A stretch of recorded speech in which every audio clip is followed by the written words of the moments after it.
to Eastenders Weekly, your one and only weekly podcast all about EastEnders. This week we're discussing episode broadcast on the 25th to the 29th of June. And what a week. Yes, well, messed around by the football and the scheduling. It's still going. Still not very pleased that yesterday on Friday's episodes, Ireland got to see the fourth episode before us. I know. I was quite on RTE, so all you Irish people out there, you got to see it half an hour before us in the UK. Well, we all got to enjoy it we all got to enjoy the beauty that was the square this week. Yes. So we're going to start off this week with the Slaters. Yes. Who had like a double storyline. There was a bit of Stacey, Martin. Yeah, there was a bit of overlap, a little bit of a foreshadowing. No foreshadowing.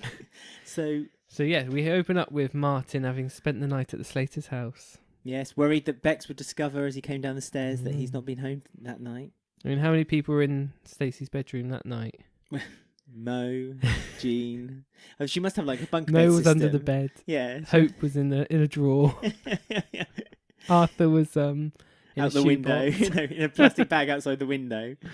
So yeah, they want to make a go of it. They do. Stacey suggests that they get back together. There's no more messing about. No more messing about. Let's do this. Yes, Stacey. She's the one that messes about. But she's the one who started this whole. Exactly. So Martin does the right thing and thinks, I'm going to tell Sonia. Yes. This. Well, Martin's a very admirable man, isn't he? He believes in doing the right thing, making sure that everyone's getting a fair play of the game. And so he's going to go and have a word with Sonia. He's buttering Sonia up, taking her to the Bridge Street Cafe. Yeah, I could get used to this. Yeah. A plate of soggy chips and a coffee. Doesn't take much to impress Sonia, does it? I'll be honest, Ben. If you took me out with a plate of soggy chips, I'd probably be all right. I'd be happy with that. I'm a cheap date. So he tells her that him and Stacey want to get back together. Yes. And she says, well, how does Bex feel? And he hasn't told Bex yet. No. So he wanted to tell her first, out of respect, was it? Yes, he said he wanted to tell Sonia first out of respect, and that they're mates. They're still mates. And although Sonia looked disappointed, she also seemed quite accepting that she's gotten over that now, hasn't she? This was the right thing. She needs to get herself another teacher, you see. That half a week of storyline she had, she's over it. Well, she had a breakdown when Martin didn't want her anymore. Booking cottages. I mean, we knew that Sonia kind of accepted it after the fruit van incident, didn't we, really? When she kind of went, I blocked that out of my mind. Yeah. So she says, well, you need to tell Bex before anyone else tells her. Just as this is being said, we then cut to Big Mo and Hayley. Absolutely. As if it had been written. Bex is walking down the market, and Big Mo and Hayley tells Bex that Martin is moving in, and Mo says, "But there's no room. There's no room." She's got a point. She has got a point. There's not room for Mo. I don't think. You counted actually. We've done this before. 11. There's 11 in that house now. Plus Hayley, now Martin. And there's only one income. Well, I suppose there's the income from the clean slaters now, isn't there? These jobs that they. But how much of that income is going towards paying Jean off? Well, no, because there's other means to pay Jean off now. Anyway, yes. Martin gets the call from Sonia saying that Bex has discovered the news. She has. She's very upset. She's fuming. So they go to Dot's kitchen, and Stacey and Martin are there, and then Bex walks in wearing a matching blouse, jeans, and a cross arm. And they cross arms exactly like Sonia. So she is a miniature Sonia at the moment. She is a chip off her mother's block. And she says something quite mean to him about Max as well. Well, she says Max is back, and Martin's taken quite back by this. That was cold. That's cold. This is our daughter. That's very cold. And Sonia says, "Well, you'd be cold, Martin, if your friend had died." Yeah, she said. She was like, because he doesn't understand why Bex is all upset. She's like, she's going through all of these loads of different things. Very difficult emotions. Shaquille. Like, you expect her to start doing a list of the thing, but she just goes, Shaquille. That's it. Yeah. It's like, have they forgotten about her bullying? That's quite a big thing. Well, yes, but the way Sonia was saying yes, her bullying. She lost her guitar, locked in a locker. Didn't mention that. Yeah. Just Shaquille. Her friend got put on fire. Louise. So quite a lot of stuff has happened, but Shaquille's the main one. That's the bullseye in the story. So Martin concedes and thinks, actually, yeah, fair point. That did happen, and finds Beck crying at Shaquille's memorial in the gardens. Comforts her. He does. They have a little heart to heart. Well, he apologises, says that he hasn't really been there for Bex recently, and he's thought more about himself rather than her feelings, which again is true. This is Martin down to a T, though. He would admit he's wrong to a fault, to the point that he's almost admitting there's something he's not done wrong to have something to make him look better for it. And the other Slaters are still in the taxi, all having a good time, and then they see. Well, I'd just like to say that Bex also brings up to Martin the point that that she said that you shouldn't waste your time not being with the one you love, and that it's precious. And as she said that, she looked at Shaquille. So again, more regret. That was her game playing, wasn't it? All last year. More. When Shaquille was missing from the soap. Well, she shouldn't have. She spent less time taking naked photographs of each other and more time telling each other they love one another. Because the moral. That's the that's what Carmel would have said. That's the fable we learnt from this story. And Kat makes her return from Spain. She does. They're tooting in the black cab, having a merry old time in the taxi cab, and then Kat steps in front of the cab, looking like a wet weekend. Oh, she looks like really angry. Oh, she was fuming. But like nothing come of her. Well, we don't know what happened in Spain. Hayley a couple of times kept poking the beast and asking her, you still haven't told me what happened in Spain. Yeah, and she just goes, oh, nothing. Yeah, nothing. Like she said the past 3 months. But she had more pending things, and that's trying to get Jean's money back. Because Kat was not happy that they made the vote about keeping the black Charlie's cab without her. No, we're on this again. This happened last week that Jean, it's your decision. She made a decision. Now Kat's back. They're just doing it again. But Kat thinks it's the decision again. Well, Kat thinks Jean made the wrong decision. Yeah. That Jean was influenced by the Slaters, or well, as we learnt, not the Slaters, as Hayley's the only Slater until the end of the week, of course. Yes. So Kat gets them. This is all happening also while Martin is unpacking. Yeah, he's moving in with Masood, Kush and Robbie. Robbie, and obviously the comedy value of Robbie takes a box to the bottom of the stairs and it all falls apart. I like that also Mo would constantly say, "Oh, that's nice. Oh, I love that." and Stacey was like, "Just take it back. You're not having it." She said it to a lot of the different things. There was a watch, there was a ring, and Martin at one point said, "I don't know where I'm going to put it all." And Big Mo was like, "Oh, you can just leave it in my room." So she's like, "No, she's not. No, you're not. Don't worry about that." Do you think Mo actually wants to keep these things, or do you think she just wants to sell them? Oh no, she wants to pawn them off. Do you think she wants just to decorate her bedroom? What, for the men when they visit? Look what I've got, a man's watch. Maybe. Never know. So they just make Jean sort of decide about this taxi, and she's sort of being a bit skittish about Ollie. Hesitant, isn't she? She's like, they keep saying, "Don't you want the money? Don't you want to go? Don't you want to go back to Ollie?" Mo and Hayley saying, "Nope, I'm going to keep the taxi cab." Kat and Stacey was influenced by Kat's speech and said, "Oh, actually, yeah, let's." Actually, yeah, got a point. Yeah, I know.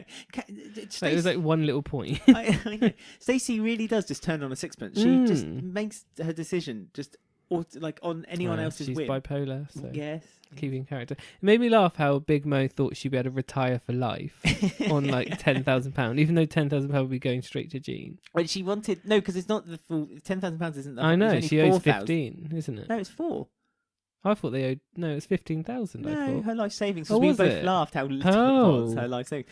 I mean, Mo doesn't want to do any more cleaning. Mo's had enough. But still, so she thinks she can retire on £7,000 for life. This is Mo. She'll probably gamble it. Simple life. Double it. Yeah. Well, she'll just use other people's possessions and just say that's her net worth. That's true. So Kat's growing a bit suspicious about Jean. And takes Jean to the cafe, doesn't she? She does, and has a little word with her. She's still not really answering.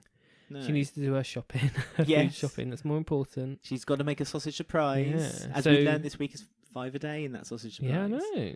Apparently. I just imagined it was like a tin of kidney beans, some tomatoes and sausages. Tin sausages. And tin hot dog sausages. That's why I imagine. And not hula hoops, spaghetti hoops. Spaghetti hoops. That's what it probably spaghetti is. hoops. And some mash on top with some cheese. Well, actually, I'd eat that. That is my 5 a day. I'd go for that. So while Jean is out shopping, Kat has a little Slater meeting around the table. Yes.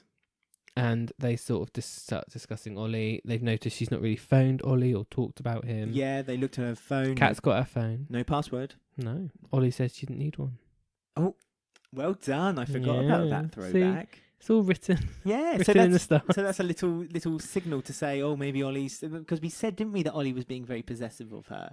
Yes, I remember now. So she looks on there and just sees that Ollie's phoned her, but none of them have ever been answered. So a bit like Kat with Alfie, some might say. Well, yes, Kat. Why don't you think about yourself first? Yeah. So Kat pleads with Jean, says she's very worried about her. And Jean's, first of all, kind of resisting, but then eventually she sits there, stony-faced. And she says, he hurt me. And Kat flies off the hook and immediately thinks, oh, I know, he's abusing her. Mm-hmm. I mean, this then leads to a storyline of misunderstandings. I know that a lot of people didn't particularly like the fact that they were using an abusive storyline as a misgiving quite so much. It was seen as a bit of a sick thing to make jokes of. Yeah. I mean, I like how, because when Kat is telling Mo about the plan and the house needs to be empty, we've invited Ollie round for dinner, blah, blah, blah. I quite like how they mention little Mo and Trevor. Yes, we don't want another Mo and Trevor. Yeah, because they say that... another reference to little Mo. I think that's like 3 in over 2 weeks. Yeah. She's in our conscience. Time will tell. So Kat confides with Mo, and together they concoct a plan to get Ollie over for the weekend to set things straight. Kat in her head's not gonna go mental crazy about it. She's just going to sit him down, have a few words, with him. Tell him to stop doing what he's doing. But unfortunately, her plan goes a bit awry because Ollie turns up a little earlier than he expected. I did expect this because she said on her answer message, "Come round on Sunday." Yes, and then it later moved to Saturday. Yeah, but as we all know, we never see a Sunday on the square. Very rare. Or a Saturday. Yeah, so that was obviously not going to happen. So last time on a Friday. Yeah, the last time we had a Sunday was Father's Day. It was, and even the writers forgot it was Sunday. Yes, they thought it was just another weekday. Yeah. So Ollie turns up early with some flowers. Yes, for Jean, obviously. Jean's cleaning the Vic. Yes, so Jean's at the Vic at the moment, and there's a lovely scene actually between her and Shirley in the beer barrel place, the basement. The basement, yeah. Where Dirty Den was laid to rest. Yes, his resting place. And she says that she's happy for Shirley, that they've both got a family together now. And Jean said some lovely words. She said she felt safe having a family, and it can be sometimes dark. Life can sometimes be dark. And obviously Jean's quite happy where she is, isn't she? And so that's again the first sign that there's something between her and Ollie that's not quite right. It's nice to have them back again, their little friendship. Yeah, I know. I liked Jean and Shirley. Because I suppose, is Jean a little bit like Heather? What Heather used to be? Because Heather was always a bit down and out and a little bit insecure and shy, and that's a bit like Jean. And Shirley always takes those kind of people. Well, her and Jean had a little friendship before Jean left as well, didn't they? So yeah, it's nice that was remembered. Who was it who returned that Shirley had a friendship with? Oh, it was Kat, wasn't it? Big Mo. Or was it Big Mo? Yes, because when they returned, like Shirley was excited. Like there was a few winks and things going on, some looks. So meanwhile, at the Slater house, Ollie is getting an interrogation from Kat and Mo because Mo basically couldn't wait to get her hammer out of the drawer and start threatening him. I know. It's like there was a hammer in that drawer. But if she knew it was there was no kind of which drawer? Oh, this one. I'll go get the hammer from. She didn't even turn to look at the drawer. She just put her hand next to the drawer, opened it, took out the hammer, closed the drawer with her elbow, and just showed it to Ollie, rough him up threateningly. A bit. Yeah, because he's saying, "Oh, I don't know what you're talking about. You're both insane. Yes, I've never done this to Jean. Where is Jean? Yeah. Let me go. find Jean, please. Find Jean." Yeah. And they won't let him leave. No, they've got her trapped in the kitchen. He backed up towards a window, which we've never seen before, and a fridge. Yeah, well, that's the back door, isn't it? Out of the kitchen. But like the other wall, I've never seen that wall before. That one with like one window. With a frosted window. Yeah. I don't know why the window's frosted. It's the back garden. No one's going to look in. Well, unless it's Stuart, maybe. The toilet or something. Well, an outside toilet. That's proper East End, that is. In the wall, we had an outside toilet. Toilet paper was frozen to my bottom. Yeah, well, there's so many people in there. They need an extra toilet. That's a point. Yeah, they've probably only got one bathroom. Goodness me, but mornings must be hell. Lucky Hayley doesn't wash. No, don't be cruel to Hayley. So when this is going on, Ollie's sort of asking for help because he hears the front door go, and Jean has arrived, and Stacey have turned up. He shouts for help. Gat's like, "Oh, don't worry about it. It's nothing." Yeah, even though it's obvious who it is. It's fine. So he's actually shouting Jean as well. Jean, help me. So and then you hear a crash and a bang. Yes. So has Mo slapped him around the head with a hammer? No, but he just felt a bit lightheaded. I thought it was a really odd, Well, I suppose the whole situation was a bit overwhelming. He was probably a bit panicked. I mean, you would be panicked if Mo was swinging a hammer towards your head. I was panicked when I saw Big Mo dancing earlier. What, to T-Rex, was it? Some I forget, 70s band, wasn't it? Jean and Ollie are reunited. She's quite angry that Ollie has fainted and that they've tried to attack him and break his kneecaps. Yes, they implore that they were doing it for her. Although Mo says, I was only joking. There was malice in those eyes.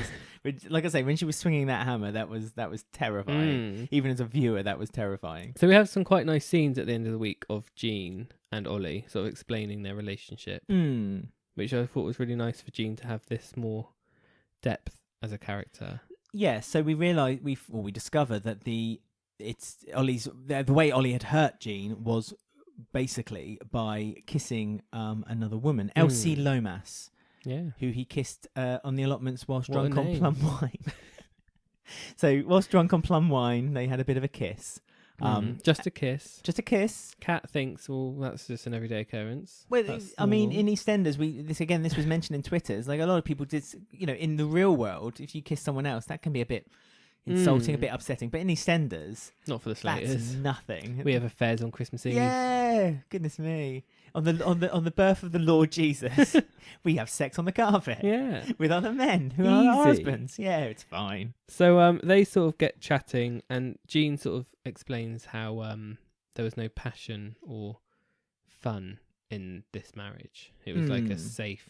It was a safe marriage. Almost like he was looking out, carer for her, kind of. Yeah, I wrote that down too. It's like she was in a care home and he was like the doctor looking after her, and he's very reliable and dependent. And she wants someone more like Brian, Brian Slater, first husband. Yeah, more Slater. More Slater in her. She wants more fun, unpredictability, and passion. Something she can get from Hayley, you see.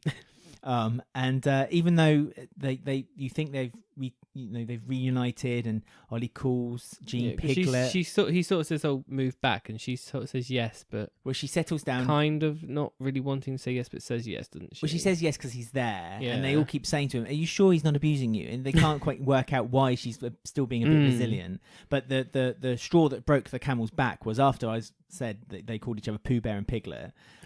He said that he loved. She said, "I love you, Ollie," and he said, "I love you, Elsie," and it was like, oh. And friends. Mic drop and out. It's like Ross and Rachel's wedding, isn't it? It was. Not even Ross and Rachel's wedding, Ross and Emma's wedding. Yes, there you go. So easy. It's an easy mistake to make. Is that what Tanya did on the live episode when she said, "How's Adam?" How's Adam? Maybe it's someone she's having an affair with. Maybe it's Adam.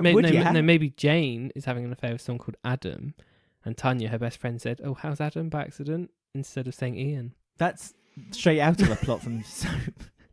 A terrifying. It explains it perfectly well.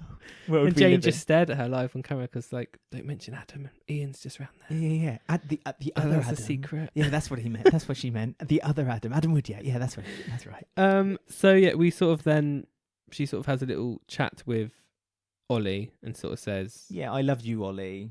And but really, this is going. And are you happy with this other woman? Yeah. Does she make you happy and stuff? Because Jean she's been having a wonderful time back in Walford, and she wanted him. It was so kindly put as well by Jean. Again, she didn't think about herself. Although she said, "I'm putting myself first, and the marriage is over." Actually, she didn't put herself first at all. She put Ollie first, and his feelings and emotions, made sure he was comfortable for something to him to go back to, and maybe for her own selfish reasons, making sure he was comfortable, but at the same time that was a really kind thing to do. It was a nice breakup. And when he left, he obviously wanted to hurt her one last time, and again Jean didn't rise to the bait. She went, "Oh," and then took the ring off, gave it to him and said, "Oh, this is yours as well." And she said, I want to be a Slater again, which is a lovely line. She said, "I've enjoyed being Jean Walters, but I want to go back to being Jean Slater." And it's like, oh, yeah, I really liked that. So it was really well done. And as Ollie left one last time, he turned and looked at Mo and Stacey and Kat just looking at him like actually like cats that have been caught out. Yeah. Like just as you're walking towards them, they put their tail up, their backs up, and then suddenly run away. Yeah. And and then that was that. So we've got Jean staying on for a little bit longer, which Thank I'm God. pleased about. I love Yes. Jean. I was so pleased when Jean got reintroduced. Same. I mean, people on Twitter, we're on Twitter tonight for our feedback. Oh yes. So someone said, I don't think the actress who plays Jean is credited enough. She plays a woman with a mental illness while also perfecting funny, dramatic, and heartfelt scenes. And someone said, I was worried there for a second that Jean was leaving. Thankfully, she's staying.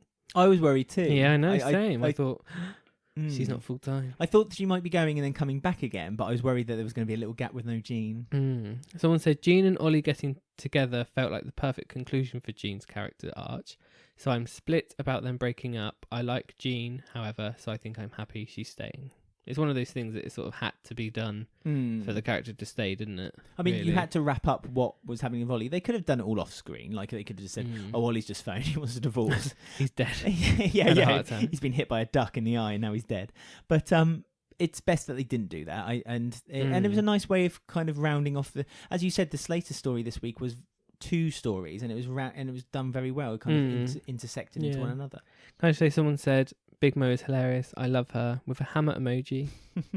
So, I mean, I like Big Mo as well. When she was in it before now, she became a bit tired and a bit bleh as a character. She wasn't really used. She was like an extra Kathy. Yeah, like she that was. sort of character, which didn't really do Having anything. said that, though, Kathy was on fire. Kathy's on it. She's in it and on it and getting her pay. So let's go on and talk about the great Ian and Masood storyline. There's a new set, which is exciting. Yes, the restaurant. Yeah. No sign of wallpaper. I know. Maybe it's the bathroom. Maybe, but there was a big debate for about 2 episodes about what colour the wallpaper meant to be, and then they tiled the wall anyway. So makes sense for a restaurant.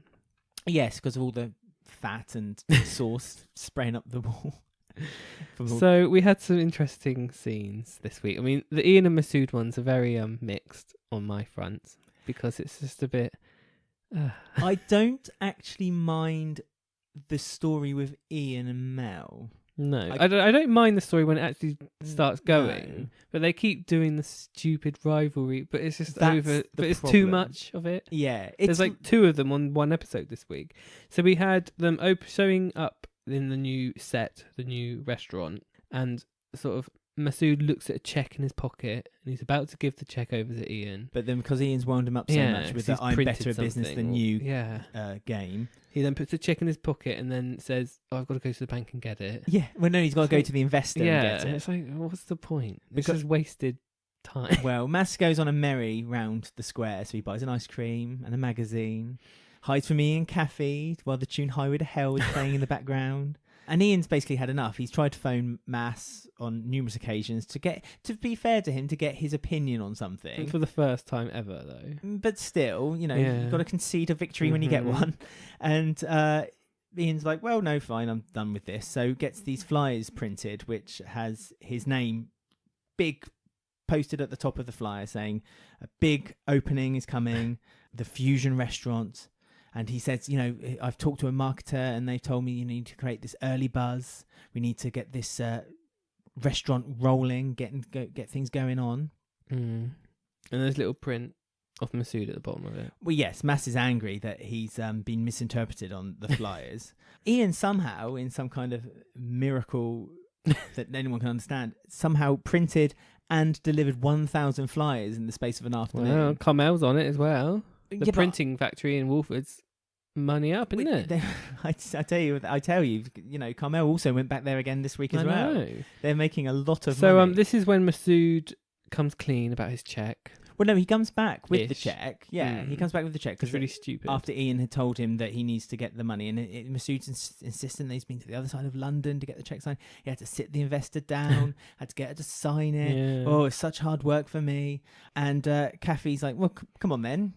Give me the check, because Caffey's doing the bookwork for the restaurant. Of course, Caffey's a very busy woman. She hasn't got time for lines in EastEnders. No. She's working at the cafe. She's doing bookwork. She's now working at the restaurant. Fish and chip shop. She has to make Ian a nice low carb dinner. Ian's house clean. Keep his diabetes down. You know, it's all going on around Kathy. But Kathy opens up the check and notices that it was it wasn't post dated. It was dated for last week. And so he's had it the whole time. He's had the whole time. So Ian's again now getting another fight. Well, rightly angry with Max and says that he needs more discipline. This is Mass's problem. He's got no discipline. And Mass moans that he's feeling left out. And at this point, Kathy's slammed the table, got up, lost her rag. Says, "Oh, she's off. Yeah, she's off. You're impossible. You're both impossible." How we all feel. And, yes, and we thought, oh, that's good. Maybe that's the end of Masood and Ian this week. But no, we forget that they're opening a new restaurant. So Ian runs off to chase Mel. No, because he sees her going to a cafe. Because he sees her going into the Bridge Street Cafe. And Mass does his first kind of warning to Ian to say, "Oh, you're still chasing her, are you?" And I know. He's like, "Yeah." It's really awkward. And he like sees her and she goes, "Oh, hi, you." And he's like goes to walk over to her, and then Jack appears. Well, no, Jack was behind him. Yeah, in the cafe entrance, because Carmel stops Ian. I know. At the entrance. I felt sorry for Carmel. I know, and she was saying, "Oh, can I put some flyers up?" And Ian's like, "Oh, of course you can." And then pays ask her. Kathy. Yeah. Oh, yeah. Ask Kathy. Yeah. Ask Kathy. And he's chatting to Carmel, and he pays her a compliment, and Carmel's a bit flattered by the compliment. Oh, thank you very much. And then Jack comes in behind him. "Hey, you." Ian thinks it's him. Jack's like, "Excuse me." As he's going past Ian, he then waves at someone in the other cafes, because Jack knows everyone. Jack's loved by many, lucky them, hated by none. And also when he was running, he was fast strolling, I guess, toward Mel. He looked like a chubby, smiley little child running toward a chocolate bar. He just looked ridiculous. I mean, Jack really was a mannequin this week. Like every time he would go up to Mel, they'd kiss each other, then he'd just sit there, like staring at her, smiling. That's all he's good for. I know. So then we get Ian has like a plan where he's gonna do a soft launch. Yes. Specifically, just so Mel can come to his restaurant. Well, he's handed out the flyers already, so he's done that part of the job. So he doesn't need any more. And Ian's proper stalking Mel. Like he's like hid behind the market stall and waits for Mel to stop talking to Jack outside E20. Jack leaves, and then he's like, "Oh, hi Mel. Gosh, we must stop bumping into one another like this. It's mad, isn't it? We just keep seeing each other." And Mel's a bit like, "Yeah, all right." So Ian offers her to come to the taster night for free. For free booze. It's free for everyone, though. Is it? Oh, okay. Yeah. God. Yes, I know. Very uncharacteristic for Ian Bill. I thought it was just her. All for the love of one woman. It's really creepy how he keeps saying to Kathy, "I'm going to marry her." Oh, I know. Like really, like I don't know. It's almost. I think it's almost Norman Bates like. It's like he's really creepy at the fact because he says a few things. He says, "I'm going to marry her," and show her this time I'm going to get. This time I'm going to get it right. Because it went so well last time. Well, quite, which everyone keeps telling him, but he seems to just be ignoring and not paying much attention to. Really weird. So Mass is quite, and Kathy for that matter, are quite upset that Ian's decided to do this soft launch a day because they haven't got a license. They haven't got anything, have they? Well, they haven't got a toilet. He says there's no toilet's not open. Basically, they've just got the main body of the restaurant and the kitchen, which that kitchen. Ian and Mass. There's some scenes in that kitchen which need explaining. Yes, because it was an eye roll moment for me again. With when they were having like a cook-off, and it was like all these like quick shot cuts to like with stirring the eyes, a pot, stirring and then a looking pot. at each other, and then cutting, chopping and then, the mushrooms. So Masood asked Kathy to try some of his sauce. Yes, and she went, oh, yeah, that's really nice, yummy. and then Ian looked over and was like, "Oh, Mum, try mine as well." And she was like, "Oh yeah, it's nice." Yeah. I mean, her reaction was nothing close to Masood's. And then they were sauce. like, "Which one's better?" You have to say, Tell us which one's better. Come on, tell us. So yeah, she said Ian's. Yes, although we all know by her acting that she preferred Masood. By Kathy's acting or by the actress's acting? Both. They're both one person. But that's really meta, that is. The actress acting the acting actor. Yeah, see, she's very multi-leveled actress. I mean, she's had a good week this week, Kathy. She's really put her toe in the water. It's always a good week when she has lines. It's always a good week. It's always good. So this then makes Masood get upset, so he walks out of the thing. But he does his normal kind of storming out the kitchen or storming out of the room in a huff mood. Like an adolescent child. But we do later discover that Kathy confesses to Masood that actually she'd even though Masood said, "You're a very honest woman," she said, "Well, on this occasion I lied. Yours was far better." But Ian needs that boost. He needs a boost at the moment because he's trying to stalk his ex-wife. Yeah. He needs the confidence to take her down a dark alley and kiss her. Yuck. So should we fast forward to the actual launch opening? Yes, so he's hired Hunter. He has. For £50, again, to carry favour. Well, hasn't told Kathy or Masood that he's being paid, because Kathy's not being paid. Kathy's not getting paid. And I'm presuming she works Masood... 10 jobs. She does. But she doesn't get paid. Well, she gets bed and board, to be fair. True. She gets to stay at Ian's for free. So you can't complain too much. So an old woman comes in as the first customer. Yes. With a walking stick. I thought that was going to be it then, for a second. That was it, wasn't it? So she walks in and Ian's looking a bit disbelieved. You know, he thinks he's done everything right. He's offered male-free alcohol, woman's heart. He's offered male-free food, and he's got her son working there. So all good things. Hunter. Tick, tick, tick. Useless, isn't he? Useless. Well, he was useless because he was meant to be serving a table well, first of all, they said, "Oh, serve your friends." They're not my friends. Well, serve table 5. Which one's table 5? I know. It's like, what do you think? I don't know. Maybe the one that I've just told you to serve. I mean, Ted was there with his date. With xenophobic food fears. I know. Oh, it's like British. Yeah, oh, British. Where's College pie, chips, eggs. Is the bread white and soft? I only eat white bread. And Patrick, God bless Patrick. Patrick was like, "It's all good, Ted. Yeah, it's all good. This is delicious food." Shrimpy was there with 2 unknown women. Another 2 unknown women. I mean, Shrimpy is a player. Kept his hat on in the restaurant as well. Do you reckon he keeps his hat on in bed? Probably. I don't think he ever takes it. It's probably secured with 2 hairpins underneath so it never comes off. Oh my goodness, that's a thought. I did enjoy on EastEnders Twitter this week. They had the Keepy Uppy challenge for the World Cup. Yes. And Shrimpy's done it. Shrimpy's done it. Yeah. Halfway's done it. Halfway's done it. And Karen Taylor. Oh, I've not seen Karen. Yeah, she does it in flip-flops. Of course. Keeping character. Yeah. So, they're all doing it.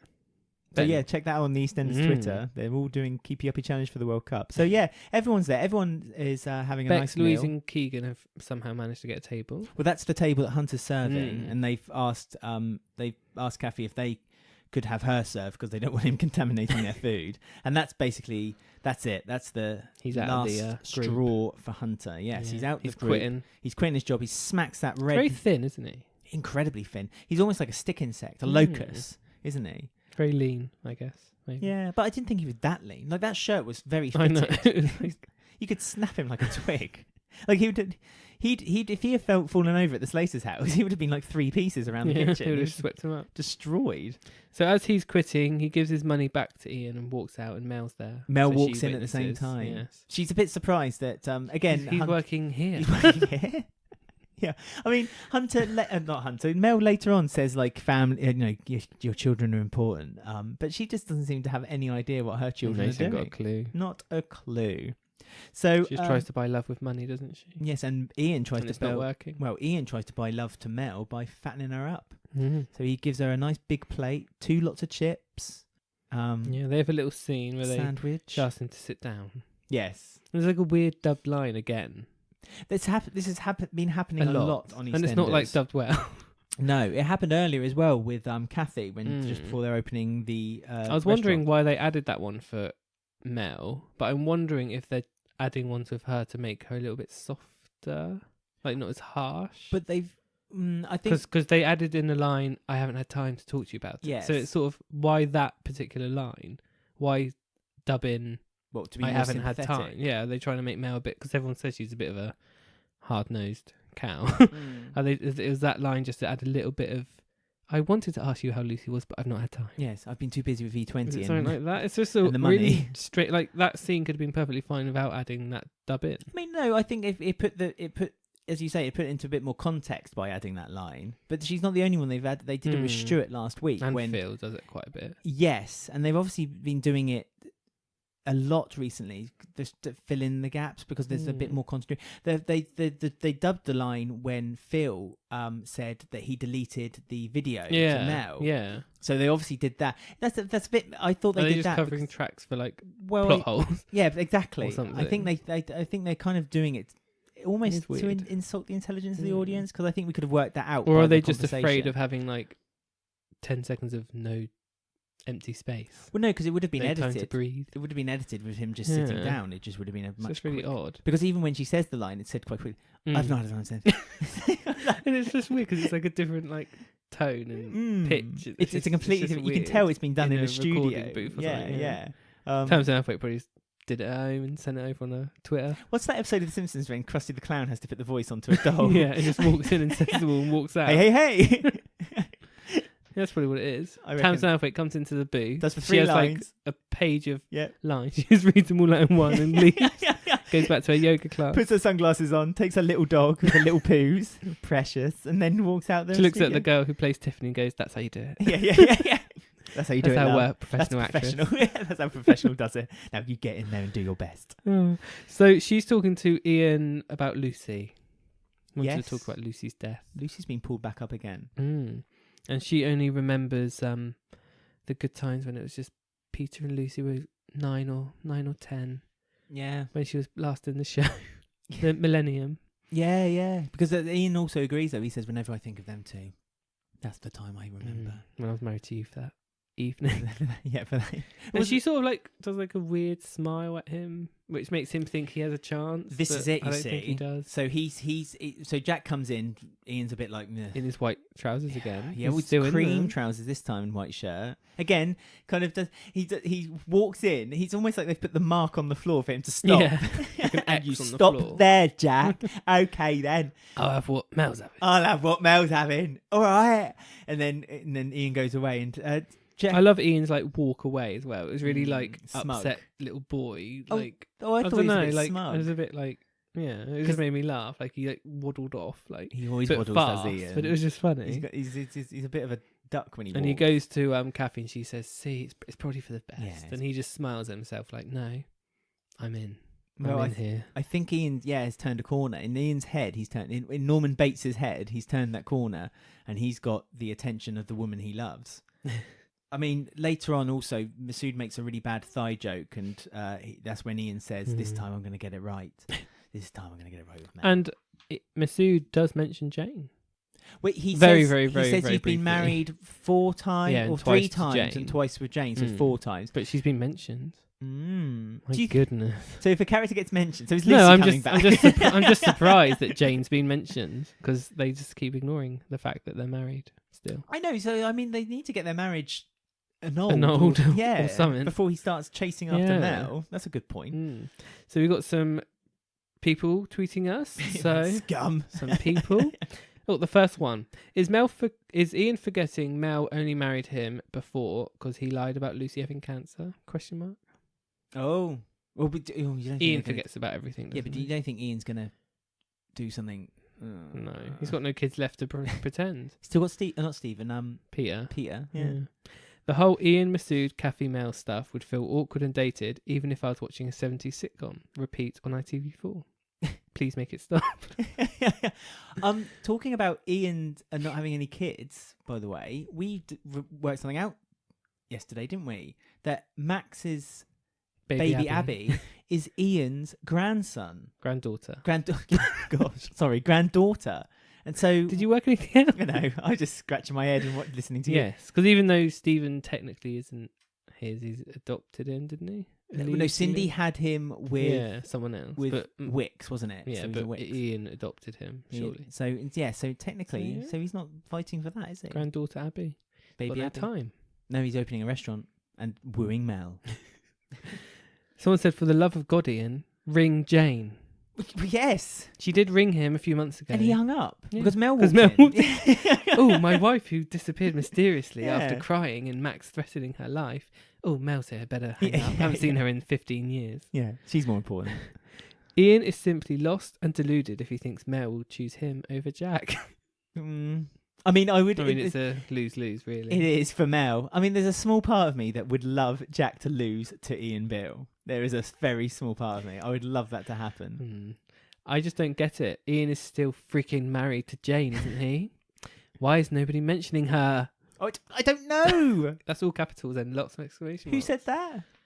I don't know. Lydia. Lydia, we agree with you. Yes. Poor Jane. I know. Put into the trash and forgotten. How dare they? So yeah, there we are, all caught up with the Masood and Ian rivalry cook-off. Yes. Bake-off. Exciting. Show. Hey. Yeah. What do you fancy? Do you fancy a bit of doing this now? Of course. A little bit of what you fancy?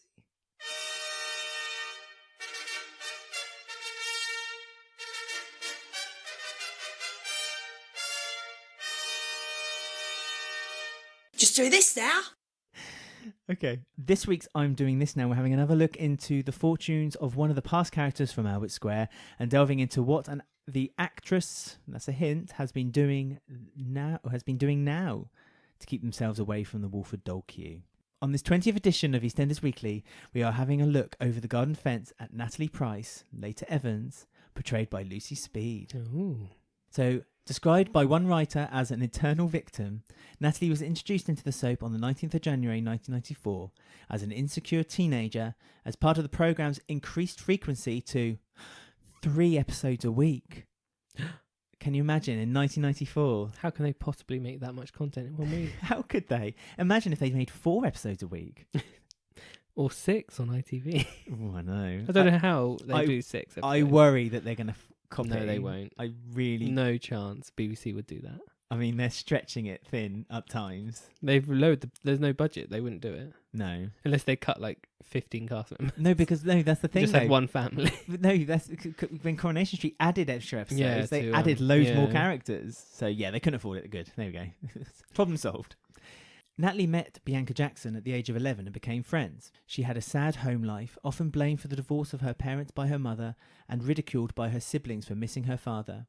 Bianca also favoured her other friend, Tiffany Raymond, and Natalie was pleased when she moved away after school at 16.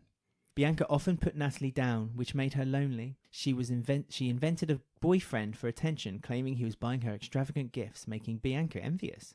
However, when it was discovered she had lied, Bianca ridiculed and humiliated Natalie. I mean, do you think the Bianca and Natalie or Bianca and Tiffany storylines becoming a little bit like the Bernie and Tiff storyline? I was just thinking that. I was just about to say that. It's like Bianca's Tiffany's like the new Bianca. Yeah. And Bernie's like Natalie. Yeah, the new Natalie. The bit downtrodden, a bit bit sorry for herself. Who's Tiffany? Louise? Bex? No, not Bex. Bex is too mummy. Tiffany. I would say Tiffany would be Louise. Yeah. Or Keegan. Yeah. Well, no, because actually it could be Keegan because Bianca or new Tiffany would fancies Keegan. Oh yeah. So there we go. Rewriting history. We certainly are. When Tiffany returns to Walford, Natalie becomes sidelined once again. Bianca's boyfriend, Ricky Butcher, also gets frustrated by Bianca ignoring him, and this inadvertently drives Natalie and him together, and they start an affair in February 1995. This was like a big storyline, that wasn't it? It was at the time. Didn't they like kiss in the Mitchell Motors? Everything I think happens it in was Mitchell there Motors. when it was. Or that's when Bianca found out. I think one of them. I'll let you continue. Well, I'm not entirely sure, but the first Natalie basically becomes a bit bunny boiler at this point because this is her first serious relationship that she's had. And what a relationship with Ricky. And with Ricky! And she tries to convince Ricky to tell Bianca about them, but when Ricky refuses, she plants lingerie in his work overalls. And when Bianca finds them, she advises Bianca to follow him and catches him with the mystery woman. Oh. Bianca does this and catches Natalie and Ricky kissing. Yeah. Bianca threatens her to leave Walford, and dejected after Ricky pushes her away, Natalie decides to move to Basingstoke with her sister just down the road. Yeah. Should we go see her? Oh, we should. Well, she leaves See her Basingstoke. sister. Should we visit Natalie's sister? You just knocked on a random door. You Natalie's sister. In 1999, Natalie comes back as a more confident businesswoman, running her own dating agency, Romantic Relations. It's like Mel coming back. It's a very late 90s storyline. Mel's back with a new business. Natalie's back. Oh, yeah. With a new haircut. Short haircut. Well, Mel didn't have a business when she came back. No. She was thrusted. But she was like a new woman. Which slowly turned into the same old Mel. Yeah. And now Natalie's back. She got a short little haircut, hasn't she? She did, a little curly bob. With gel in it. Yeah. To separate all the wet bits. look. Bianca Did she wear a blazer as well? I'm sure she did. I'm sure she does. That's what. If you want to, it's like in drama school. If you want a stereotype of a businesswoman, you wear a full suit and a blazer and a little frilly shirt just to show a bit of a likable. Bianca is also not very happy with Natalie's return, but despite fights, they become friends again. One of her new clients. That's because Tiffany's dead. Is Tiffany dead by then? What year is it? 1999. Oh, she dies that year, isn't it? I'm trying to think when Martin McCutcheon had It's a 98 music or career. 99 Tiffany dies. Got hit by Frank Butcher, didn't she, in She the did. car? Very sad. It was very sad. Well, it was Grant's fault because he was chasing her. Well, she was running away, wasn't she? Because he had the baby in his arms. Anyway, this is about Natalie. See? We're talking Natalie's about always Tiff. overtaken by Tiffany, exactly. One of her new clients, Barry Evans, does not have a lot of luck with his matches, and Natalie slowly becomes attracted to him, and they begin dating. But her dating business does not succeed. They see everyone's on Tinder. Can I just say that Yes. Tiffany Mitchell died in 1999? Oh, So there you go. Bianca was on the lookout for a new friend. A bit like Sharon and Mel. Yeah. And Linda. Yeah. Linda see? and Sharon. Then it's Sharon and Mel. Then Sharon doesn't like Mel. Linda then goes back to Sharon. Sharon goes back to Mel. It's just ridiculous. Natalie becomes pregnant but wants a termination so she can concentrate on her career in advertising sales.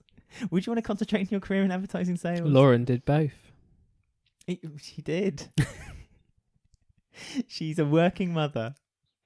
When Barry goes to the clinic with Natalie, he pledges to support her decision, but Natalie changes her mind.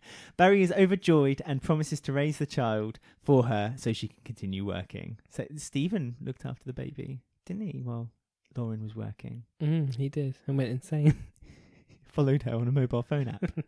Natalie has a turbulent birth with the baby being born feet first, but she gives birth to Jack, their son. Not Jack. Because he aged very badly. Yeah. Can you imagine if that's the story? I'm Natalie's son. Barry's half-brother, Nathan, joins the household soon after and makes Natalie a pawn in his vendetta against Barry. With resisting Nathan's continued advances and feeling increasingly unhappy with Barry's immaturity, she feels trapped and turns back to Ricky. The affair between them restarts and they both make the decision to leave the square for good with Jack and Ricky's son, Liam. The plan was for them to sneak away during Natalie's secret birthday party, which he knew about, at the Queen Vic, which Barry was planning. Mm-hmm. While Natalie prepares to leave, Barry discovers what is happening and in front of a pub full of people, he begs her to stay with him. Natalie breaks Barry's heart and starts to go. However, Janine Butcher, Oh, she's back. Oh, dear. wrecks her plans and tells her that Ricky had had a one-night stand with Sam Mitchell just 2 days before. The morals on that square. That Ricky. I know. He's had a fair turn, hasn't he? Yeah, he's gone round the square He really twice. God, it's surprising he hasn't caught much, to be honest with you. Natalie ends her affair with Ricky despite his insistence of it being a mistake, and she leaves alone and divorces Barry. After Roy's heart attack, Natalie returns to Walford and decides to stay. Meanwhile, Janine has started a relationship with Barry as she plans to steal all his money, aided by Paul Truman, who she's actually having an affair with. Oh, forgot about that. Yeah, I know. That was a good little story, that. Janine famously marries Barry and then kills him by pushing him off a cliff on New Year's Eve 2003. No, she doesn't kill him. She pushes him. She doesn't push him. He starts falling backwards. She doesn't help. She doesn't help him. She just with her little finger. Charlie pokes. Brooks always insists that she didn't kill him. So, I mean, when I was researching, obviously the information, just on another off note, I forget the guy who plays Barry now. Anyway, he's just known as Barry. The funny thing is, he's always known as Barry. Barry from EastEnders. He wanted to take a break from the soap. This is another story. He just wanted to take a break from the soap so he could do a pantomime. And the producer at the time, Burridge, she said that he couldn't and killed him off. At least he got like a famous end. Like everyone remembers that end. Oh, it was an excellent ending. Yeah. So he's still working off it now. So well, Barry from EastEnders. That's what we say. Yeah. He's in the extras with that Ricky Gervais comedy, and he plays Barry from EastEnders in it. Exactly. Brilliant. After the killing, inverted commas, Janine inherits all the money and leaves nothing for Natalie and Jack. Natalie suspects Janine had murdered Barry but cannot find evidence. Natalie starts to accept Barry's death and starts to get closer to Paul, who wants to make amends after his role in the plot to gain wealth from Janine's betrayal to Barry. Paul reveals Janine's role in Barry's death and agrees with Natalie to make a statement to the police. Janine is arrested but released due to lack of evidence and gloats to Natalie that she's just gotten away with murder. Ooh, that's going to sting, isn't it? Mm-hmm. Right where it hurts.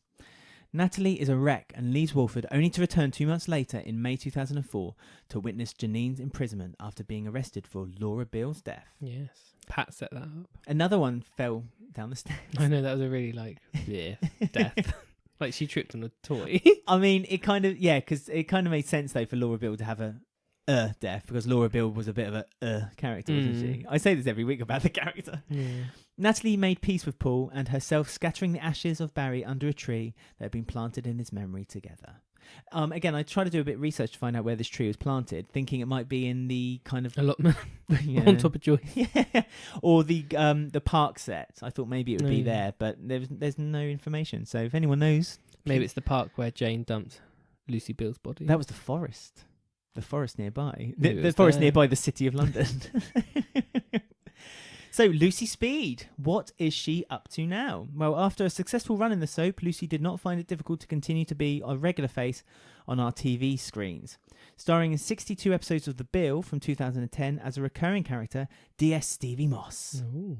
However, she had been in the weekly drama before in various other roles. Speed continued to star in Law and Order UK, Silent Witness, and Inspector Lewis on ITV. Also, Holby City, Call the Midwife, and everyone's favourite, Doctors, on the BBC. Everyone gets on Doctors, don't they? They're going to run out of people to put on there soon. They just keep recasting the same people. They do that with Murder, She Wrote, just so you know. They have like a series later, the character is played by the same actor, just a new character. They do it on EastEnders too. They do, but it's not. They're normally like a bit of a background character. Yeah. Notably, she starred alongside Peter Kay in 2015 in a BBC Two comedy, Cradle to Grave, that was set around the life of radio DJ Danny Baker. It was a great success and commissioned for a second series, but has been put on hold until 2019 due to Peter Kay's working commitments. Her most recent television role is on CBBC's Jamie Johnson, playing Mrs. R. Savage in a drama about a boy who dreams of becoming a professional footballer and has the talent to match, but struggles to fit into his new school. Amy has also trod the boards, having theatre roles in The Vagina Monologues at Widenham's Theatre, playing Laura in Soap, and Maria in Twelfth Night at the Northampton Theatre Royal. I mean, if you're going to do Shakespeare, kudos to you, my friend. Do it. Hard stuff, this old Shakespeare. Soliloquies and all that. Speed is the patron of the Lilly Foundation, the UK's leading charity fighting mitochondrial disease, a very serious genetic condition which affects cells in the body, severely reducing a body's energy that we need to live. The charity supports patients and families to raise awareness and fund research towards a cure. Now, you can find out more information if you would like to donate at www.thelilyfoundation.org.uk. And as always, there are links to our featured actress on this week's I'm Doing This Now podcast show notes, including information about the Lilly Foundation on their Twitter, which is at 4 Lilly Foundation, and also Lucy's Twitter. And that was I'm Doing This Now.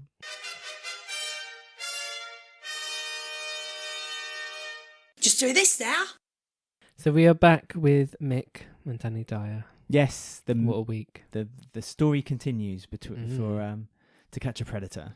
And halfway, Stuart. Yes. And, halfway's feeling a bit sorry for himself in the kitchen at the moment. Yes, he's been drinking. He's still a bit upset by the fact that he let someone get away. He ain't got the minerals, Ben. So Mick has just left the bedroom on a promise with Linda. Mm-hmm. He's off to have a Timmy Whittle or whatever it's called. Timmy Whittle. I don't know what the Cockney rhyming slang is. It's he said it last week. A pony. Oh, he's having is that what it is? Yeah. Oh. Having a pony. Drain the pony. Oh, I get it. Yeah. I don't want to think about it. No. So yeah, halfway's all upset. Mick gets a phone call from Stuart. Okay, Mick. So halfway's a bit upset. It's a bit back and forth this week. Every episode is just the same thing with Mick and Stuart, really. I guess that. So Mick says he needs to forget about it. Linda spots them drinking and wants to know what's actually going on. And halfway spins a bit of a yard, saying that he went into a Russian bar when the Russian football match was on. Bad lies again. Yeah, he applauded the opposing team that have scored against Russia, and Mick had to go and save him from the toilet window. Yes. Linda's like, yeah, all right then, okay, leaves the room, and then Mick gets the phone call from Stuart. He also says that Russia didn't play a game of football. Yes.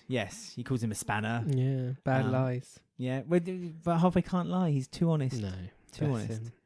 So yeah, more phone calls from Stuart.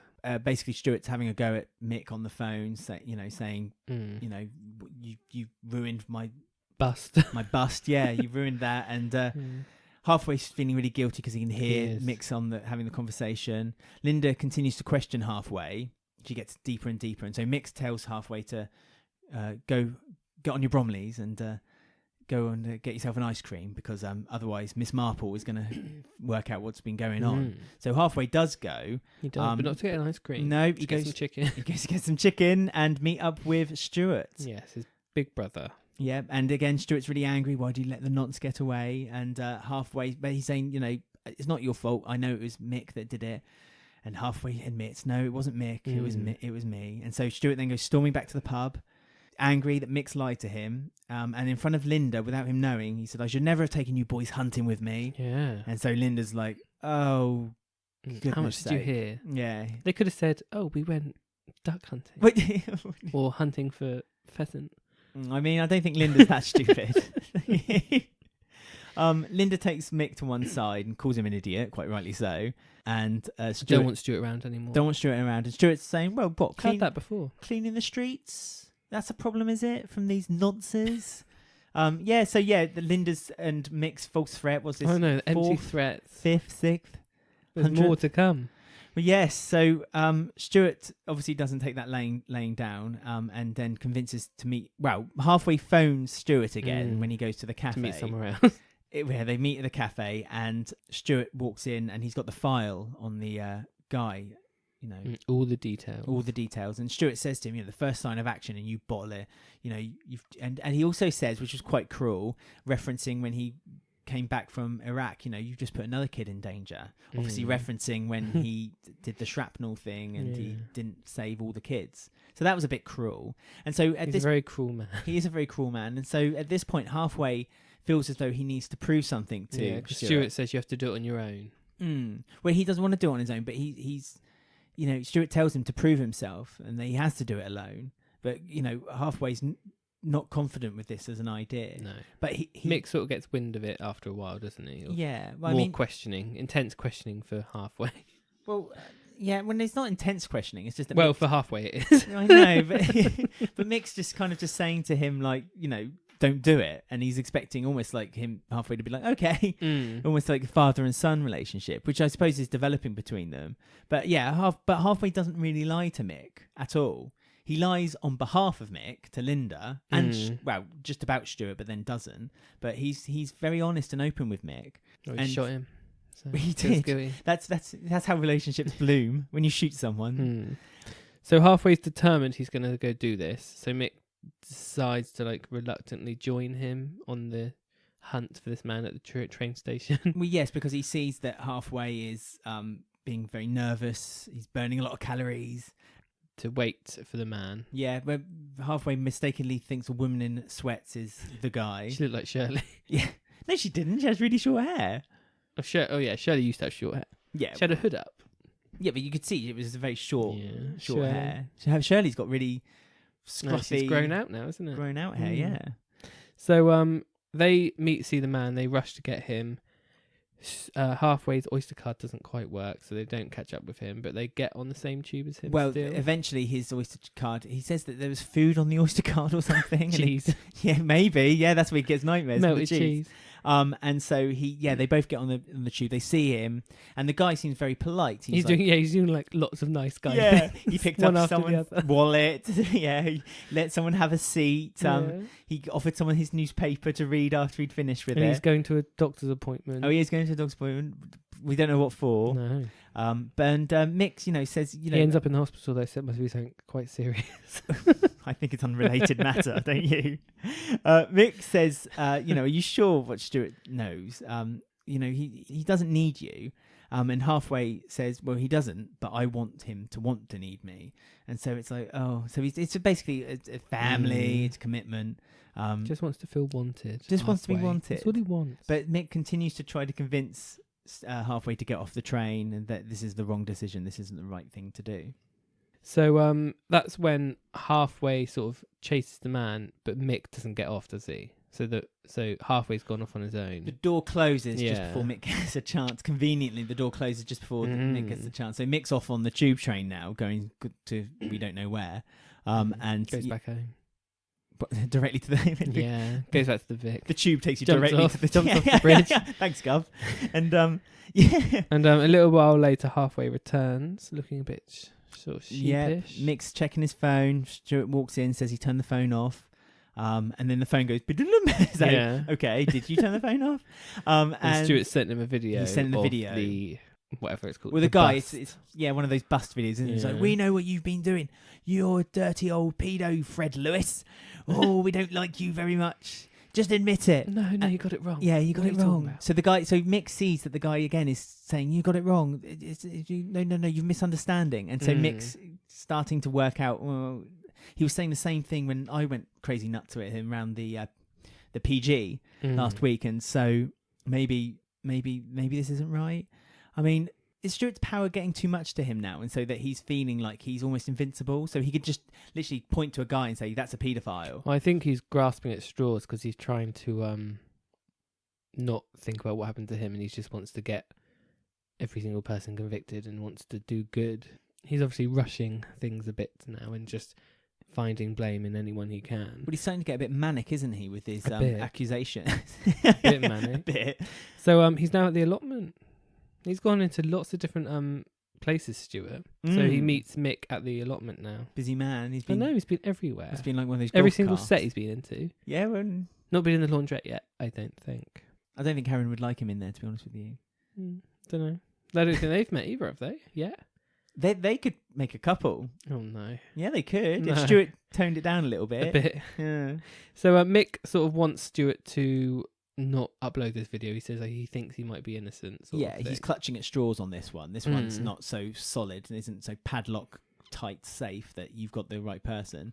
But in the cafe, back at the cafe, Stuart's mulling over it over a cup of tea, looking at his phone, thumb hovering over the download and button. Ian's there and hands him a flyer for the youth club. Yes, which immediately brought panic alarms in my head. I know. I thought he's going to suspect Ian of being. I mean, whenever Stuart meets any character outside of get worried. the bubble of Mick and Halfway and Linda, I immediately think, oh no, you're going to do a storyline where Stuart's going to think he's a paedophile. Like he did it with Ted.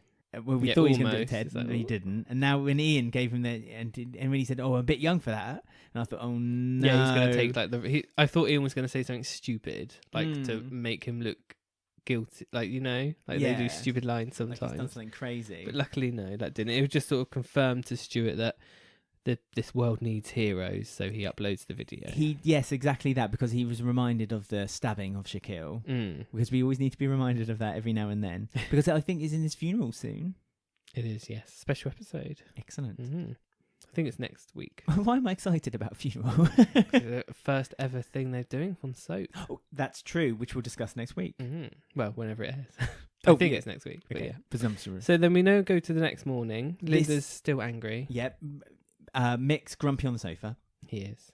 We open the episode with him grumpy. He's moved from the bar to the sofa this week, so it's a bit of an upgrade-ish. Well, you say that, but he was complaining that a spring was poking him all night, and that he should have sat in Stan's chair. He should have. He wouldn't be able to perform for Linda's birthday if he carried on the way it was going, which was a bit. Perform. That's what he said. And he says to Linda that Stuart's out of their life. He was out of control. There's nothing I can do about it. Yeah, we don't want to see him anymore. I clean my hands of him. So how many times are they going to say this? Well, another 2, I think. They're going to be saying it all summer because we know he's in it in the summer. We should get T-shirts printed saying Stuart's out of our life. I want him gone forever. And nonce written on the back. So Stuart's back again. Yes. After Mick had told Halfway that he's not going to post the video. He has posted the video, sorry. After Halfway has told Mick that he's posted the video, I should say. And 4,000 people have seen it. He drags him into the Vic, through his collar, opens the door and drags him. Yes, it's almost cartoon-like, isn't it? So there's quite a good scene in the market where you get introduced to Ollie and Bernie and Tiff, and then Stuart's kind of strutting down the market, and you just see he's clawed into the pub, and he says, "You've got nothing on him," And Stuart and Mick have quite an angry exchange with one another. And it takes Mick to then... Because this is when Stuart starts to show, again, manicness in him. He starts getting crazy a little bit. And he's saying to him, you know, I've worked hard. You don't know the danger. You live in this world where there is no danger, which is obviously not right. Walford, And I can't relax today. And he says it really crazy, like he said, I can't relax until they're all locked up. It sickens me. I don't like it. And Mick calms him down with a beer. And you know when things get and you know when things get serious with Stuart because he starts calling Mick Michael. And as soon as he says that, the police knock on the door. Yeah, there's a knock at the door. It's the police. Yeah, police. Oh, you better come in then. It's unlocked. Halfway does a really bad lie again. I know. Well, with Stuart stood behind him, I don't know where Stuart is. And Stuart's like, "Don't worry, bro. It's all right. I've got nothing to hide." Yeah, he thinks they're there to like congratulate him or whatever. Yes. But there's been an assault on the gentleman that he the filmed man. the day before. So they're both being interviewed at the police station. Yes, because and Stuart sort of says, "Oh no, I've got an alibi. Yes, I was out with Mick all night. You better bring him along." It's like, oh, he's such a horrible friend, isn't he? I know, but again, because Mick's got Stuart's got this secret hold on him, on Mick, and Mick's just seems to let him have these holds on him. He goes along and plays the premise, but while he's being interviewed, he speaks to the police officer and says, you know, what exactly had happened. He's sort of trying to ask the police, is this man being attacked because of this video? Is he innocent? Blah, blah, blah. And they sort of say to him, oh, it was all misunderstanding. Well, he was messaging his daughter. It was a civil dispute with his wife. They're broken divorced. up. Yeah. And she's broken custody. Yes, which is a crime. Yes. And wanted contact with his daughter. So he's been messaging like her friends. Yes. Which is a bit creepy. Well, I mean, this does make some sense, but at the same time, how then did he end up messaging Stuart? Unless Stuart didn't properly research. Maybe Stuart just pretended to be a girl from the same school as his daughter. Yeah, but then that's proper entrapment by Stuart. Well, that's what Stuart is. It's his entrapment. I know, but this is finding something deliberately to get someone arrested for. That's because Stuart's desperate to get that. He obviously gets like a buzz adrenaline rush from doing it, doesn't Yeah. he? So he's just being a bit sloppy. Mick finds out that this man is most likely innocent and he's now in hospital. He rewatches the video in the police station. I think he's 100% sure that the man is innocent. But Stuart... he still covers for Stuart, though. He still covers for Stuart, and Stuart is still pushing that he's lying and that his daughter is a cover story, which basically is the last straw for... I said that 3 times today. The last straw. Mick said it about 5 times. Did he? Another fight happens as well. Mick was at the end of his tether. There you go. That's a different way of putting it. And yes, and they have a fight outside. And again, Mick kind of wins the fight, but I mean, at the end of the episode, Stuart is manic. If you put a red tie and the word DK at the bottom, he looked a bit like Donkey Kong at the end. He was like at the end of it. Like he was a bit crazy after that. Yeah, it was. He wanted him to beat him up again. He sort of gets off on the abuse. As he's fighting again, he keeps calling him. You know, oh yeah, walk away. You scared of it. So we then go to the next day after all this has happened. Mick says to Linda, you ready for this? I want nothing more to do with it. Really?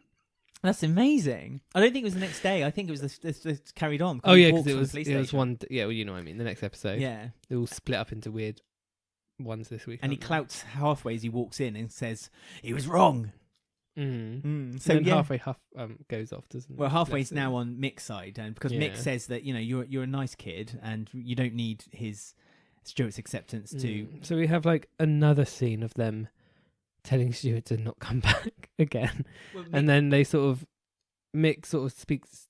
Linda says, "Oh, I know what we need to do. We need to go to the hospital and see this man." Yes, they visit them. So they have like a little moral situation going on where they see the man and his like young family around him. Yeah, they don't walk into the room. They speak. The nurse was very free to give information, considering what he was in the hospital for. Yeah, because Linda was like, "Oh, I'm his granddaughter." Yeah. Oh, okay then. Just down the hall. Did you know he had an operation? No. It's like, well, if you're his granddaughter, wouldn't you know that? Yeah.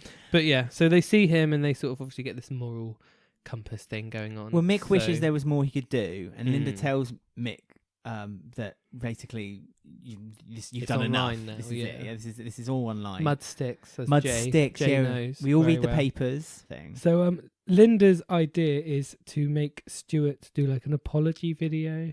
No, Mick's idea is to. Oh, do is it Mick's? I thought it was Linda Linda's, doesn't isn't it? like when Mick gets his phone out and says, "I know how to solve this." Oh, okay. Linda walks off. Linda's not happy that he's now making contact with Stuart. Again. Even if like 5 minutes ago he I said he know. didn't want anything to do with him. Yeah. So he sort of invites Stuart round again for this. They're all behind the bar, lined up, halfway's there on Mick's side, and they sort of give Stuart like an ultimatum, don't they? Yes. So they say, "Oh, you need to do an apology video and set things straight." I mean, they all have a go at Stuart, and Stuart again goes a bit manic and says, "I don't want to muddy things up. You're muddying things up," and you can see he's kind of putting his head in his hand, and he's like confused and scared about what they're talking about and discussing. But Mick pushes him. He says to him, "This is an addiction, and you need to stop." And tells him to make this video, and this will be the last time I have anything to do with you. I promise. Yeah, right. He promised, Ben. Mm. So Stuart makes the video, and Linda and Mick are listening through the door, and they trust him enough to not, go off the I brief. know. So they walk off. Yeah, just let him get on with it. Yeah, just let him get on with it, and then Mick He again. goes super manic. Well, Stuart then goes maniac. He looks at the photo of his family, and he says, "Mick hasn't suffered, doesn't know what it's like to hurt so deep. He can't carry on. Maybe if he knew hurt like it, he'll think differently." So what is he going to do? So on that cliffhanger, basically we know that Stuart is basically going to punish Mick with something. But what? What indeed? Do you have any theories of what it could be? Do you reckon he's going to try to get Mick? I don't know. The only kid that's left in the house is Ollie. Everyone else is left. Do you not think it's going to be related to what he's got a background in, and that's predator hunting? So you think he's going to frame Mick? Frame Mick somehow of being, Don't know. That's not Mick really feeling how it feels or how it really hurts is having it done to you, isn't it? Like his son or daughter. But he doesn't have any young kids apart from Ollie. Well, so do you think Stuart's going to be a bit going to all point a known predator toward Ollie? Maybe, but Ollie's a bit young. I don't know. It'd be a bit sick if they did something like well, that. it's all sick. Well, no, I know. I don't quite know what he can do. Well, we'll have to wait and see, won't we? So on Twitter we have got the whole Stuart and Mick storyline is messed up, but I'm so glad they're showing light on issues that are increasing throughout the years. That's nice. Very enlightening, isn't it? Please tell me Stuart isn't about to become victim turned abuser and Mick is his target. What?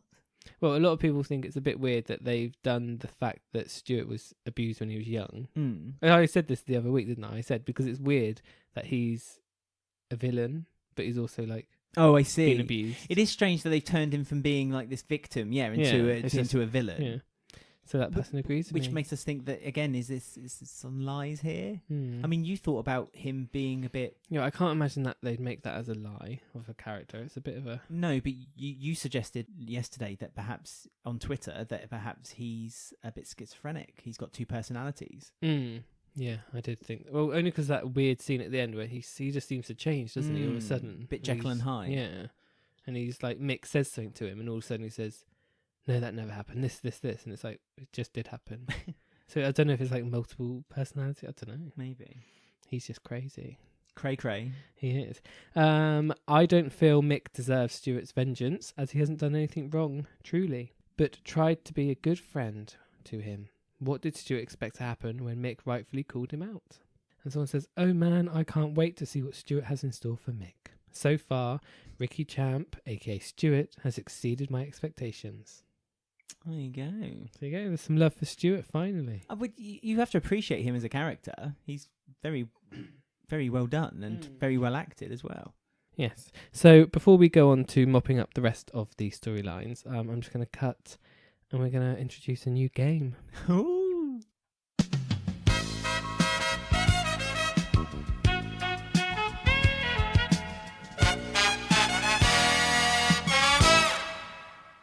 We are now playing. You have to get into character. This is Jack Branning's witness protection. A crime's just been committed on the square, and Jack Branning has vowed to protect the identity of the culprit. But there was one witness, me, and I can't lie. Oh my goodness. Jack has left me for 60 seconds in this interrogation room. We've got a spotlight over us. Yes. And the rest of it's black. Yeah. I can only answer your questions with yes or no. And you have to guess the character who committed this crime. Goodness. Okay? So, this is my statement. This week I was shopping for my weekly food at the Minute Mart when I saw someone steal a Chat and a Real Stories magazine from the shelf. Okay. Now, I'm not a grass, but I'll give you 60 seconds. If you can find out who it is, then I'll admit it. Okay. And I can only ask yes or no questions. Yes. Okay. All I can say is yes or no. So I'm not grass. You're not a grass. No. So you have 60 seconds to get this out of me. Okay, cool. 3, 2, 1. Is this person male? No. Is this person currently living on the square? Yes. Is this person working on the square? No. Oh. Is this person recently married? No. Is this person... Oh, this woman, I should say, this female, has she... 30 seconds. Oh, goodness. Has she got It's meant to a be partner? quick Has she got a fire. boyfriend? No. Ooh. Is she living on the square at the moment, or is she away? Is she away at the moment? No. Oh. Why are you asking describing questions? Has she got blonde hair? No. Ginger hair? Yes. Oh, is it Tiffany? Yes. Yes! Oh no, I was not meant to guess until the end. 52 seconds. Yes! Oh. So you need to do describing questions. I know this. Like This a is police interrogation. This is a new game. It's very difficult to work things out. So yes, it was Tiffany Butcher who was stealing the Chat and Real Life I magazines. should have got that from the clue. What was she doing with them? Is she going to go down Bernie's and... She's having a sleepover at Bernie's. And that was, as Jack would be pleased, he's done it. That was Jack's witness protection. He didn't protect much, did he?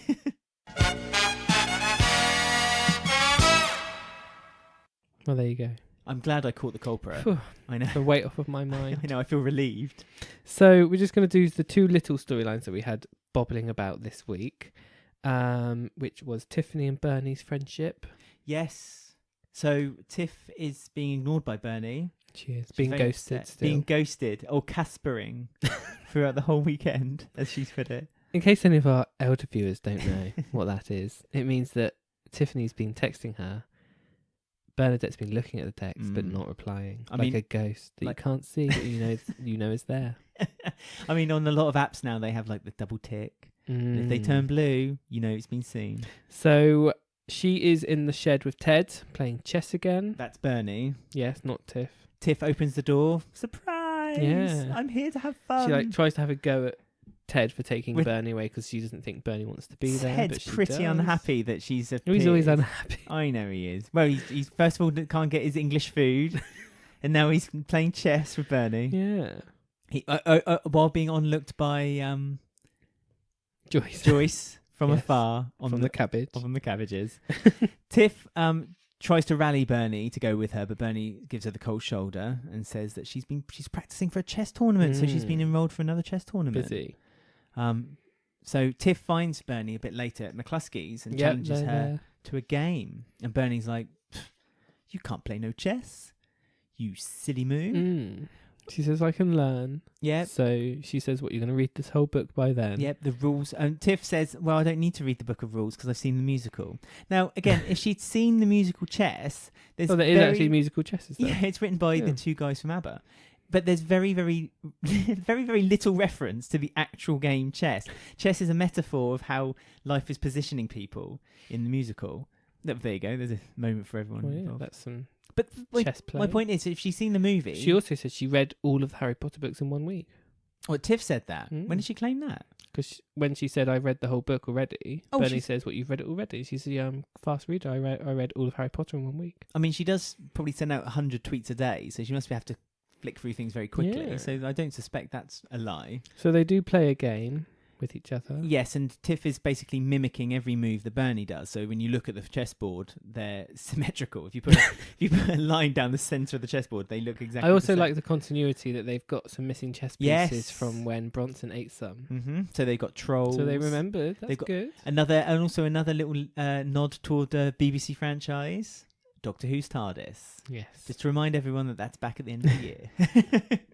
So Bernadette gets a bit upset that Tiffany didn't actually read, or she did read it but didn't understand chess straight away. I don't think she read the whole. Well, she may basically say she read it quite quickly.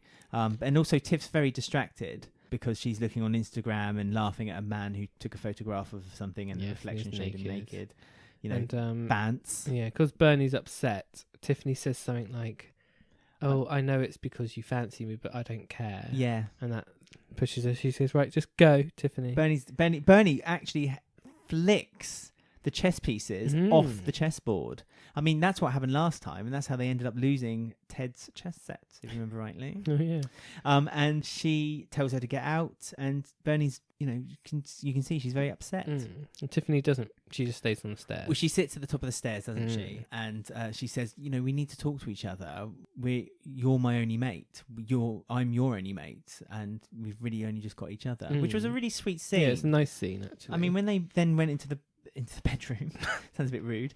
When they went into Bernie's room and started talking about it, like Bernie was really quite open and honest about like how she felt. And it isn't that she's a lesbian. Well, I mean, I don't want them to do this again. They did this with $1 Million Woman, Kat's daughter.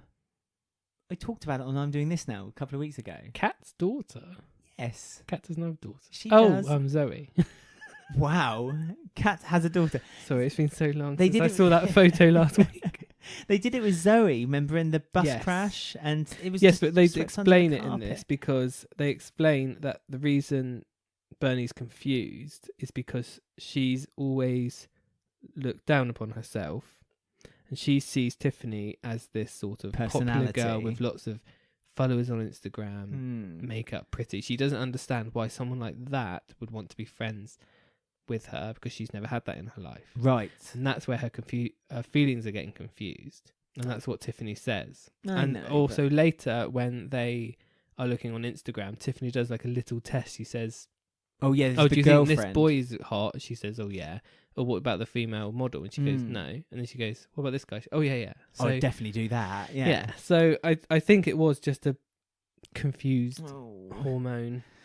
Yeah, but my feelings. It makes sense for her not to be a lesbian because she had a baby. She had a kid, didn't she? So it makes more sense for her not to be. It's just showing people that it's that sort of age. I mean, don't know what's going on. I guess you could argue that there are friendships in the world where you kind of bromances, they call them, don't they? When the two guys are kind of practically one on top of one another. I suppose yes, you could say that, but it's just a shame that they've kind of ignored not ignored, but kind of ended the storyline almost a bit conveniently with, I read online that you don't fancy me sexually, you just fancy my personality, and that's the reason why. But it makes sense to Bernadette's character. That's why she almost pushes Tiff, like she's been doing it for the past week. She's been pushing her away as a sort of thing, like a coping mechanism of, you're too popular to be friends with me, so I'm going to push you away before you hurt me. It's like that sort of thing. But she should be flattered that Tiff was like following her like a puppy dog throughout the whole week. Like the whole week, like Tiff was she's there. Quite stubborn, isn't she? She is stubborn, but as Tiff said, that she is her only friend, real true friend. Even though Tiff's popular on Instagram. Oh, yeah, she said that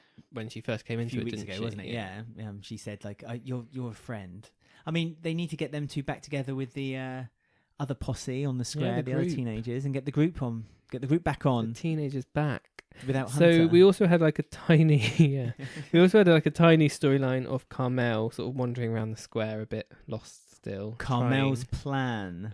She wants something more than just that memorial of Kush, because that memorial is going to be forgotten. It's going to be forgotten soon. So she wants something a bit more substantial. She's got the knife bin. That's pretty decent. She's done a good job there. So she's now got her thoughts on something a bit different. And it came to her head when she put some flowers down next to Shaquille's memorial. And she nods, and you can tell that an agreeable idea has suddenly popped into her head. When she sees some kids bunking off of school, she's worried for them that there's something that that something bad's going to happen to them, just the same way it did with Kush. So Carmel, not Kush. Oh, sorry, Shaquille. Yes, but she's talking to Kush. She's talking to Kush. So she sort of comes up with an idea of like a youth club. Yeah, opening a youth club down at the community centre. That community centre, it's really right becoming next busy. to the knife bin. Yeah, all the kids could come in, drop their knives, and start playing chess. And she sort of passes this idea over to Bex and Louise, and they sort of think a bit like... Well, Bex and Louise find the flyer. So they see the flyer in the cafe. And then they think it's really crummy. And yeah, they're like, Shaquille would hate this. Yeah, exactly. And then they start doing this again. So but they don't want to tell Carmel because it'll probably hurt her feelings. Well, they get Carmel to meet them at the cafe, and they've got a plan to say to Camille that, you know, this isn't something Shaquille would have wanted. Is this really what Shaquille would have wanted? He'd want to do something else cool. But they see that Camille is really happy and really pleased with the plan and the idea, and so decides better of maybe saying anything horrible to her and just think, you know, just let... They should do like an electronic dance DJ night or something. An electronic dance DJ sorry, night. Let me do it official. Sorry. Bleepy bloppy music night. A bleepy bloppy That's night. what Shaquille would have wanted. That's what Shaquille would have wanted. I mean, if they could have played one of his tracks he made. If the teenagers, instead of working against Carmel, worked with Carmel, they didn't want to hurt her feelings, I guess. But that's what I'm saying. Yeah, but if they basically told the kids around school that there's a youth club starting, and you know, I'll be there. You know, Bex isn't at school anymore. Yeah, but if Bex is at college. But if Keegan has said, "I'm going to the youth club," this sounds well cool and happening. No one likes Keegan. Yeah, but he's seen as kind of like the cool kid around the school, isn't he? Like the top dog. So if he was going, then I bet a lot of other kids would be like, "Yeah, let's go. Keegan likes it. Let's do it." I mean, there was Bernie's going. But Bernie's going on the persuasion of that there's going to be biscuits there. Oh, wow. I mean, I'll go. I'd go for biscuits, but it depends on the biscuits. To be honest with you, I would go for a jammy Dodger and a bourbon. What would you go for? Any biscuit. Any biscuit. I mean, there was custard cream. Oh, I do love a custard cream. I do love. There was a line that Carmel said that all she seems to do all day is hand out flyers, which she said to Ian when she was giving him the flyers in the cafe. I thought that was nice. She said she's the poster girl for posters, and that's when Ian gave the compliment and said, "Oh yeah, you'll make a lovely poster girl." And she was like, "Really?" And again, I was meant to talk about this when we were talking about Ian, but I was a bit worried that they were going to start doing a Carmel starts getting a little bit infatuated with Ian story. No. Well, we said about it a week ago, didn't we? But I don't know. But hopefully that won't happen. But so Carmel's youth club will be up and running, no doubt, by next week. She's got some board games, hasn't she? Yeah. She found some tatty old board games. Wild. It'll be a wild old time. Wild. She needs. Maybe she could just get a CD burnt of some Plinky Plonky music as you bleepy bloppy. Bleepy bloppy. Blinky blonk. So have we got a poll of the week this week? Have we got our results? We certainly have. As I say, we now post the poll in the week after Monday's episode of EastEnders. Yes. So at the height of the Twitter sphere activity. Height, that's right. And you know, we and it seemed to work quite nicely because we got lots of votes for this. So the poll of the week this week was, with Hayley's job prospects opening up around her, which direction will her career path take her? There were 4 options, as there are every week. It was a black cab driver, working in Mitchell's Motors, working at Clean Slater, or working at McClunkey's, the chicken shop of choice in the square. No one works there yet, so people clearly do work there. Characters. Characters. McClunkey's will be the new fish and chip shop where a person who's a bit down on their luck and has just been fired from their job and is desperate for a job will end up working at McClunkey's. Tracy. Yeah. No, not Tracy. Billy, for instance. That's something Billy would end up doing. So if he lost his job at E20, he would end up working at McClunkey's. And he'd go on about how humiliating it was. Anyway, we're talking about Hayley. What's Hayley doing as a job? So out of those 4 options, which one did you think was the most popular? Or was one that the listeners believed was Hayley's future career? All good careers. Mitchell Motors, because of Han Keanu. Yeah, no, see, that went a bit quiet. That went a bit quiet this week. No, Mitchell Motors, sadly not. The least popular for Hayley was Clean Slater. I agree with that. Overstaffed. They're overstaffed. They haven't got enough jobs, and also I don't think they would get on very well as a group. 3rd place was Mitchell Motors, 27%. So no hot Keegan action maybe No. just yet. Black cab driver was 29% in second position. So everyone believes that Hayley's going to get a job at McClunky's. Well, there you go. 34%. Suit her to the ground. There was a comment made, which I enjoyed, from Lorraine Jones. Thank you for your comment, Lorraine. She wrote, thinking elocution lessons a no-go area, her voice could grate cheese. What do you mean? Cousin state. Your cousins. It's lovely. I love that. I love her voice. I love Hayley. It just rolls off the tongue. Long may rolls Hayley... off the cheese grater. Yes, this was right. Like a good cheddar.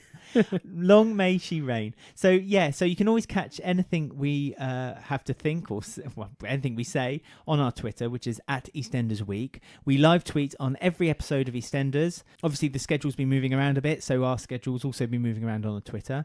The poll of the week is on at the end of Monday's episode on our Twitter page. You can also follow us on Instagram at EastEnders Weekly. You can email us contact@eastendersweekly.com, and you can find us on Facebook just by doing a search on EastEnders Weekly. And to keep an eye out on the poll of the week this week, because it's a really interesting one. Oh, yeah. Is it? Anyway, I better get on. I'll speak to you a bit later on. Oh, God, okay. Yeah, Bye. all right.